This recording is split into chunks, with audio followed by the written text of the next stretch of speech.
Ladies and gentlemen, welcome to Monday Night Raw. We just came out of the Elimination Chamber, and by God, was it a good show. Welcome to Denver, Colorado. I don't know why I said it as Colorado. Is this high altitude affecting you, Astra? A little bit. The throat's a little tingly. You know, Elimination Chamber was absolutely lit. Well, just cut you right off. I'll tell you one person or like a team that's not affected by high altitude. Air boom! That was that. I like that a lot. I like that one. Yeah, that was good. Well, apparently we've got Ricochet and Mark Andrews in the ring. I don't know what's going on right now, but I think Greg said something about singles competition, so it seems like Mark Andrews is the one who is going to be in that singles competition. But whose opponent's going to be? I don't know, but Mandrews, Air Boom, they had a wonderful show last night at Elimination Chamber. No, sorry, I heard the music hit, and I was like, what is happening? Oh, boy. Samoa Joe. Okay. The reunited... What's the word here? Not reunited. Reunition. That's not a word. Reunion? Reunion! Of Vicious and Delicious, apparently. Samoa Joe on his way to the ring, everybody. I'm waiting for the reunion of you and your brain to come back together so you can get these words out, because, oof. Yeah, it's going to be a bad time for, I'm going to say the foreseeable future, until we leave Denver, Colorado. But anyway. Sure. Anyway, the point is, Air Boom put on one heck of a show this weekend at the Elimination Chamber. A one-on-one with Breezango, unfortunately not able to claim the gold. As much as that would have been, you know, a great thing for them, their first really ever showing as a tag team, other than that match against the Street Profits a couple weeks ago. But it was one heck of a try, though, and I'm sure that the people backstage, the ones that mattered, you know, they're looking on, and most certainly are. They're pretty impressed. Getting started, and Mark Andrews with that beautiful Hurricane Rana just to kick things off, and then a kick to the chest, but nope, Samoa Joe's unfazed. Nah, Samoa Joe is a big boy. You gotta do a lot more taking down to that. And Mandrews, there's a huge size advantage here for Samoa Joe. That is absolutely correct, my friend. Nice little suplex there, but we got, of course, both Heath and Ricochet standing at ringside as watching on, making sure their teammates don't get hurt here. It's interesting to see Slater and Joe out here taking on the last challengers for the Tag Team Championships. Could be something building here. Let's go ahead and look at it for a second. Heath Slater won the Royal Rumble. He did. So he's going on to face the World Heavyweight Champion, whoever that may be, at WrestleMania. Correct. Yes. All right. Cool. At the Elimination Chamber last night, he was in the chamber for the Intercontinental Championship. Didn't go too well. First eliminated. But whatever. He's still going to WrestleMania. And now he's here with Samoa Joe, apparently with the reunion. Holy cow. I got you with it. You got me. I got you with it. The reunion of Vicious and Delicious here once more. Okay. Oh, Mark Andrews with that suicide dive, though. I'm going to cut you off right there. Yep, that's fine. But Heath Slater apparently going now for the Tag Team Championship? I mean, he could be just out in Samoa Joe's corner. Who knows? Really, maybe. I don't know. There has to be some reason for it. So if Heath Slater's going after the Tag Team Championships, there's only one belt that he hasn't went for, and that's the Colossal Television Championship. You know, that's a very good point. What is he doing? I think winning the Royal Rumble has just gone straight to his head, and he's like, now I need to challenge for every title. And then finish it off with the World Heavyweight Championship at WrestleMania. Yeah, it's I don't know what's going on here, Astor. I honestly don't know what Slater is doing, but he got kids. He's going to do what he got to. Right now, Samoa Joe he needs that championship paycheck, or that champion level paycheck. Yeah, I think that's what he's after. Those royalties, man. But oh my God, Mark Andrews gonna get in there, back into the action. We're kind of just speculating on why Heath Slater is out here at ringside, but meanwhile, we've got Samoa Joe absolutely obliterating Mark Andrews in this ring. However, back and forth with some chops and an enziguri to make me eat my words. The thing is, though, you're saying we're out here just speculating, but what else can we do? We don't know what the implications of this match are. It's just a match. It is just a match. Hulk Hogan just made a match. So, whether it's for any sort of championship, any opportunity, who knows? Holy cow. Nice 450 splash there from Mark Andrews. We normally I see would that call on the that blue brand. I would call that a 69 splash. Oh boy. Just by the way that he landed there. Oh boy. Followed by a moonsault, standing moonsault, and going for the pin here. Count of 2. Not enough to put away Samoa Joe. Apparently Samoa Joe almost finished there as well. All right. We're in the PG group over here. Miss Uranagi here from Samoa Joe. Words are hard. I don't know. I'm at a loss. You got me all torn up. I got you all flustered. Yep. Sorry, man. I got that skill. Oh boy. Oh boy, indeed. Samoa Joe throwing Manders into the corner there. Oh, getting him up on the top rope. Looks like he might be going for that muzzle buster. No. We've seen this put away many a person. And now Mark Andrews laying flat on the floor. Could this be the end of his career? Ricochet just looking on, though, not getting him up on the apron or anything. And Samoa Joe comes away with a fairly dominant victory. Absolutely. It's been a nice camera shot of our referee's earlobe. Thanks for that, guys. I mean, we got more than that. We got a real deep, in-depth look at what's going on inside of his head. And as we expected, a whole lot of nothing.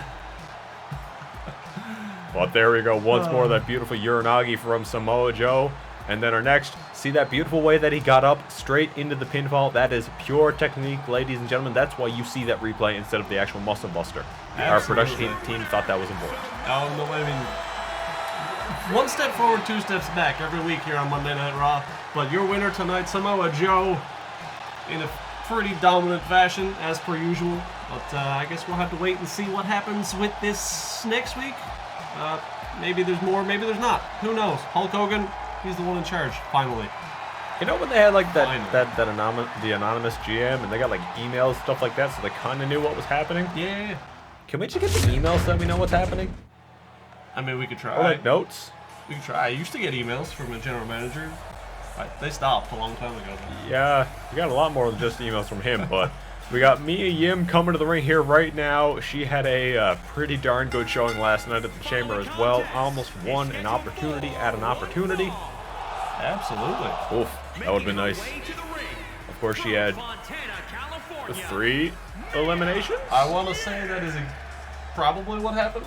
I have to check my notes. I say question mark 3, but I think it was 3 because Mia Yim came down to the final 2 with her and Dakota Kai, and so far she was incredibly dominant during that match. That is actually correct. Mia Yim eliminated 3 women out of that Elimination Chamber match last night, and it was stolen from her by Dakota Kai. I mean, earned. Wouldn't say stolen. Dakota got the pin clean, 1, 2, 3, but at the same time, did she deserve it? Probably not. Wow. Mia here eliminated 3 people. That she did, but we got Mia Yim in action here, and none other than the one I was just throwing shade, Dakota Kai, the winner of the Elimination Chamber.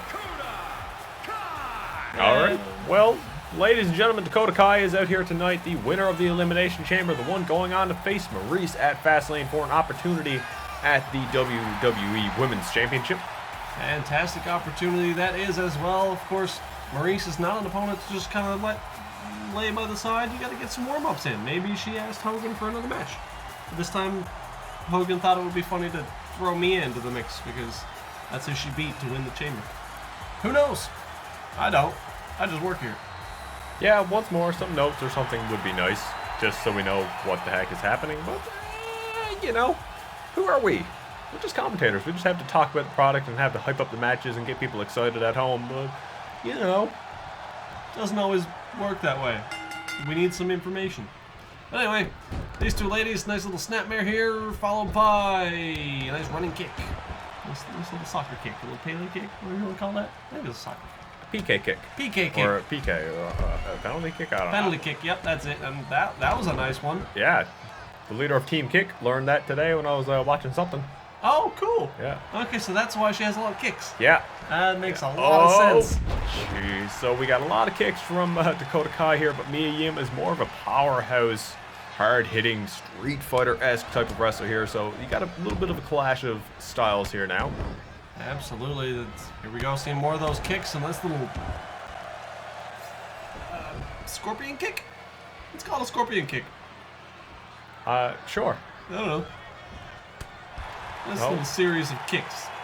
That's about the extent of it. Now Mia on the outside, nice little forearm. Back and forth in the middle again. Going for a suplex here, I think. Yeah, a slightly delayed vertical suplex there, Dakota Kai landing slightly on the ropes there and kick to the back. Dakota Kai is back up on her feet there immediately. So far, pretty back and forth here tonight. Absolutely, very back and forth.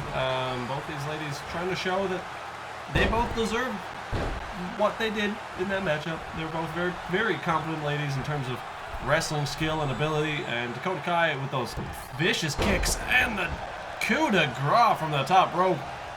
Maybe learning something from Finn Balor in his time backstage, because he hasn't been on the show in quite some time. Yeah, it's been a bit there since we've seen the Prince, but I mean, he's been doing fine. I guess apparently just helping out at the performance center and stuff like that, helping wrestlers learn new moves and get different techniques and stuff like that. Absolutely seems that way. Nice little drop toe hold there from Mia, taking back. The action in this matchup. Up for another powerbomb and down. A little more vicious on that, a little more oomph on the impact there. That it was. Notice she sat down with it, but Dakota Kai hit first. It wasn't them hitting equally and sharing the blunt of the blow, but there you go. Mia Yim went for a kick of her own, and then Dakota Kai saying, I'll do the kicks. Russian leg sweep. Had to throw that one in there, but yeah, nice little flurry of kicks there from Dakota and throwing some forearms. Almost getting a little frustrated here. I think that Mia rolled out of the ring there. A nice drop kick from Mia Yim, taking Dakota Kai down to the mat. There we go. We got a team kick sign in the crowd right there. Boom, there you go. Yeah. Up now for a bear hug. Oh. Very interesting maneuver this is here. Fine. Haven't seen this in quite some time as well. But hopefully enough to wear down the lower back there of Dakota Kai. If she can't stand, well, she can't throw those kicks as well. I mean, so far, a lot of Mia Yim's moves have focused on her back, her lower back region. So, if she wears that down, Dakota Kai is going to be in a lot of trouble here so far. As right there, we got a beautiful German suplex high up on the shoulders once more. Bridging with the pin. Yep. There you go. So we're seeing a lot of Mia Yim's moveset here come into play on Dakota Kai, and it's not looking too good for the leader of Team Kick. Absolutely correct. Keep throwing that in there now. Going to sell those shirts. Going to sell those shirts.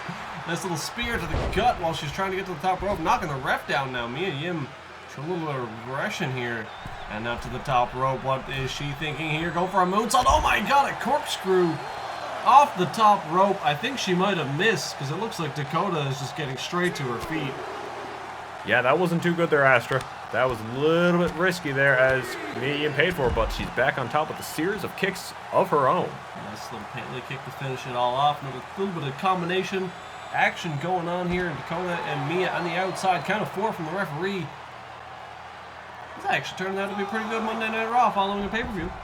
Yeah. Considering how amazing that pay-per-view was, I gotta say, I'm having a good time. That was a solid pay-per-view, Astra. We got to try to keep the energy up. We got to keep hype, because this is Monday Night Raw post-Elimination Chamber. We are setting up Fastlane and then going straight into WrestleMania. And, of course, that is ultimately where this... Oh, eat defeat from Mia Yim. Ultimately where this match is heading towards, or potentially, I don't even know. There's always implications at this time of the year, no matter what your matchup is. Oh. The general manager's got something in store for you. And Dakota Kai here now, up and down with that backbreaker. Or backstabber, whatever you want to call it, but Mia's in the ropes. The referee saw it. He had to make that perfectly clear. And I think Dakota was going for an elbow or something and just completely whiffed it. I'm not entirely sure what she was doing there, Astra, but she's back up on her feet here now, trying to build some momentum, trying to rebound off of that beautiful backstabber that she did there. A couple of very nice clotheslines there, and now... Setting up for something. Cameraman can't keep up with her. Oh, the running boot. Dakota Kai moved so fast that the cameraman wasn't even able to catch up with her. That's insane. That is absolutely insane. The Kiwi blur. The Kiwi blur. Yes, sir. Yes, sir. You learned all about that stuff today, didn't you? I tried to do some research there, but I forgot what that actual backstabber move was called, because it does have a name there. We get some beautiful punches from Mia Yim onto Dakota Kai, completely defenseless on the ground there, and a slap just as insult to injury. Keep in mind, I believe Dakota was calling for Mia to get to her feet to do her finishing move one more time.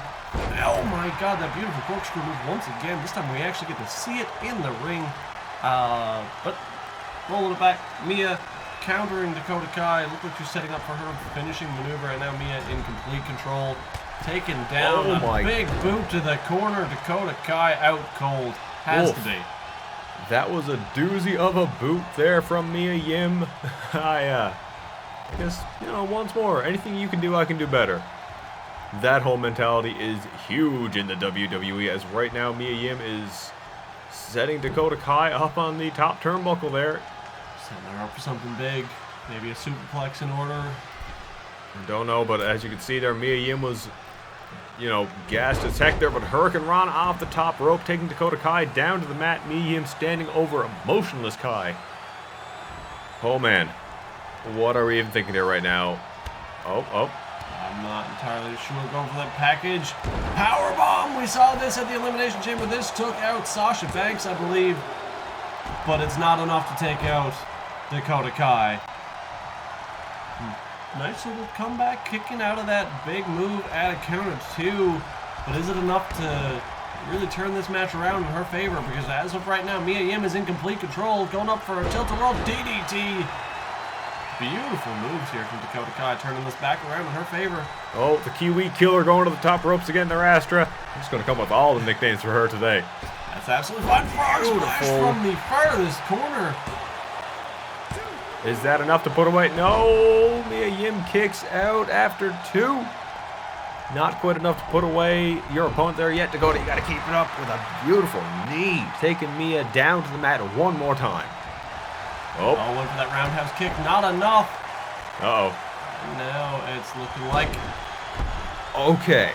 We saw this move as well. I believe this one almost won her the match at the Elimination Chamber, but it certainly won her the match tonight against Dakota Kai.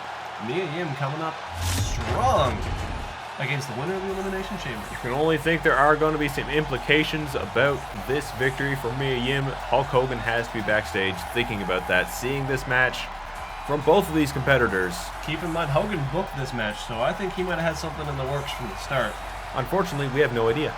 We'll have to sit down and have a little conversation with him sometime. But either way, Mia Yim standing tall. Big win. Hey, and hey. Candice LeRae. What in the world is she doing here? Literally, what are you doing here? You're not booked. You don't even work for this company. Last I checked, she was specifically told never to show up here again. Huh. Here she is. And over the top rope, Mia Yim still stands tall at the end of the day. Wow. Interesting. What a way to taint a good match like that. Absolutely. Like, you are witnessing someone succeed. What makes you feel like you need to just run out there at full speed and interfere and try and take the glory away from someone else? Especially when you don't even work for the company. Yeah, hopefully security will get that under wraps in the future. I do not want to see that, but is what it is, I suppose. As right now, we're at the main event of the evening, and if the candles in the dark, broody mood are anything to go by, I think we got Mr. Aleister Black. It is 100% Mr. Aleister Black, as he's going one-on-one tonight with the one and only Rey Mysterio. Booyaka. Coming back to Monday Night Raw. Hasn't been seen for quite some time in singles action. He was around for the first couple weeks and then kind of took some time off. But he is back. Aleister Black is here as well. And, we're trying to find some opponents for Roderick Strong at Fastlane, from what I understand. I had to let Greg do that. But anyway, it's the winner of this match tonight and the winner of a match next week are going to go one-on-one the following week. Okay. To challenge Roderick Strong, and the winner of that match will challenge Roderick Strong at Fastlane. Okay. All right. That's almost as convoluted as the #1 contendership for the women's championship. Almost. Yeah, almost.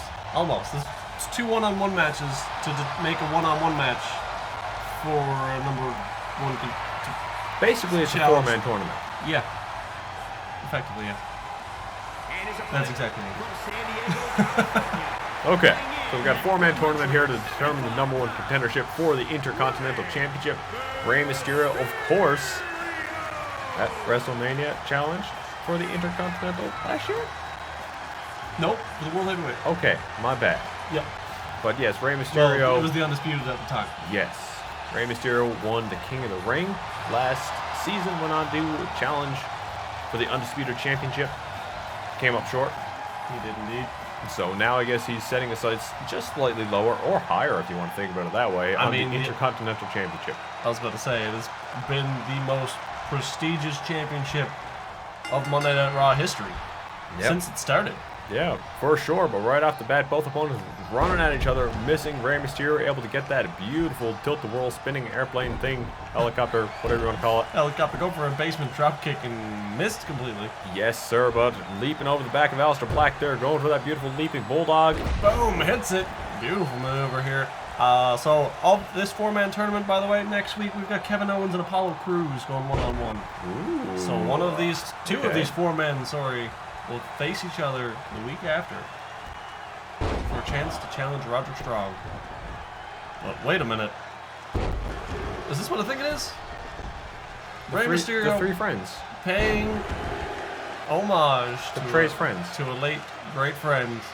And now calling for the roundabout. Eduardo Guerrero. Not quite. Oh. Not quite. Aleister missed. Ray, where are you going, Ray? He said he was going to do a lap, and then he's doing a lap, and then, oh my God, reversing the knee from Aleister and then continuing to finish. Completing the circuit. I mean, you don't call for doing the lap if you're not going to do the lap. I suppose so. We all learned from Braun Strowman in that regard, and the Prankster accidentally knocking down the referee with that one. Did you see that weak kick? I think our referee is dead. Aleister Black just picking up Rey Mysterio and just throwing him onto the referee. I mean, we saw how hollow that head is of his. We did. Any sort of impact on that is going to collapse that skull. But he's fine. He's absolutely fine. It's because I think he's named. Do we have robot referees? We might. I mean, they're here every day, every week. We see them all the time. They never change. That's amazing. Wait, by that logic, then the wrestlers are here every week and we never see them change. Are there robots wrestlers too? Is this just BattleBots? I have no idea. That would explain so much. It would. Especially when they just kind of start to stand in the corner and just kind of dance. Ladies and gentlemen, welcome to BattleBots. Today we have the vicious kicking machine, Aleister Black, going on the Tilt-the-World Head Scissor Spinning Champion, Rey Mysterio. He was a blast from the original BattleBot series. But right now, the operators of Aleister Black out back, they got to be real happy with what's going on here as we get a beautiful little, I can't even remember the name of that right now, but a beautiful backslide pin. Yep. There you go. But the operators of Rey Mysterio able to hit that button in time to get that kick out going, but Aleister Black's operators continue the offense there as they do a leaping, oh, see, right there, that's the malfunction there that the BattleBot operators got to look for, Astra. Went for that moonsault, but there was no one in the ring to hit with that moonsault. But, no, sir. See, that's what happens when you got the operators in the back going up the monitors instead of on the ringside, how they used to be during the original BattleBots. Absolutely. I've got one huge piece of news, though. Besides the fact that the wrestlers and referees are robots? Yes. Okay. Next week, one-on-one, we've got Ricochet versus Heath Slater, and oh my God, what was that? Okay, that was a strange thing that happened from Rey Mysterio and Aleister. Yep. Don't worry. Another malfunction. Yep. Anyway, next week, Ricochet is taking on Heath Slater one-on-one, Mark Andrews and Samoa Joe in their corners, respectively. So it looks like Hogan is trying to make something out of this little one-on-one that happened earlier tonight. Okay, but Rey Mysterio chucking Aleister Black into the rope, setting up for the 619 off the second rope, and boom, and he hits it. Hits him in the face with it. What's he going to do now? He's going to the top rope. Is he going to hit that signature frog splash? Once more, homage to that late, great Edward Guerrez, you said his name was. That sounds about right there, but Aleister Black kicks up and leaps towards the ropes. There's another malfunction there, but actually managed to hit the clothesline there on to Rey Mysterio. The operators out back need to get this on to go, and it looks like it is working for him right now. It does definitely seem that way, and I just sweep out the legs underneath. And now it's time for Aleister Black to put his knee inside the skull of Rey Mysterio. Oh, and literally just then, leaping knee to the back of Rey Mysterio's head. Yep. Yeah, that was pretty. That was almost prophet-like there, Astra. Well, I mean, normally that's what he sets up for, is that running knee. And then he'll follow it up with a Black Mass kick to the side of the head. Okay. I'm just predicting Aleister Black based on Aleister Black. Well, predicting what his operators make him do in the past. Fair enough. Fair enough. Nice little Falcon Arrow from the top rope, though. Setting up for the big move. Here we go. Aleister Black once more calling for it. Oh, Rey Mysterio, though. Pushing Aleister Black out of the way there. That kick not connecting at all, but taking a moment to compute what just happened there as he starts working on Aleister Black. And he's... What are you doing here, Ray Ray? Looks like he was going for a pile driver, but not strong enough to get him up. No. Your robot is too small for that, operators. You know that. You saw it. It is what it is. Oh, calling for the something again. He's just calling to the crowd. That's Howling all. at the moon. That's all it is. Oh. Aleister Black groggy on the apron, and now Rey Mysterio Going to the top rope here, and diving big body splash. Looked like Aleister might have had a knee up for that, though. Might have hurt both parties just as much. But Rey Mysterio, of course, called for something. Didn't actually hit anything besides that big splash, so you can tell that that momentum that he's looking for didn't quite work out. 100%. Oh, no. Calling for that lap one more time. Oh, no. No, Ray. Do you have it in you to do this again? He's going a bit slower this time, that's for sure. He is indeed. Oh, it's bumping. Bump into each other. Nice kick to the side of the head. Just enough to take Rey Mysterio off his feet. Now, luckily, we didn't actually see him do the full lap around the ring there, getting thrown into the steps one more time there. Or sorry, Aleister was thrown in first, and Ray thrown in second. Oh, no. Oh, down. That slammed the back of Rey Mysterio's head on the steel steps right now. Yep. That was gross. Absolutely. Referee at a count of 6 right now, too. Yeah, you're going to want to toss him back in the ring, Aleister Black, or you can just let him go. I mean, count out is fine. Double count out. I don't know what would happen in that situation. I guess the winner of next week would go on to face Roderick Strong. Oh. Up. And crossbody to the referee. Don't know if that was intended. I don't know, but... Oh, dear. Oh, no. Went to kick Rey Mysterio in the head with that Black Mass, and Rey Mysterio reversed it perfectly. Yep. Now to the top rope. Frog splash. Hits it. Going for the pinfall this time. Is that going to be enough? Yes. Absolutely was. Yes is the answer. Rey Mysterio coming out on top will face the winner of Kevin Owens and Apollo Crews. Well, ladies and gentlemen, I bet you the operators of Apollo Crews and Kevin Owens were watching that match intently, seeing all the hiccups that the Ray bot had and the Aleister Black bot. They don't even have to worry about that right now. But ultimately, that was a fantastic episode of BattleBots. What do you got to say, Astra? I think it was an absolutely amazing episode of BattleBots, and I hope you guys enjoyed it. And make sure that you tune in next week for the more important episode of BattleBots, in which we also crown the #1 contender for Goldberg's World Heavyweight Championship. Incredible.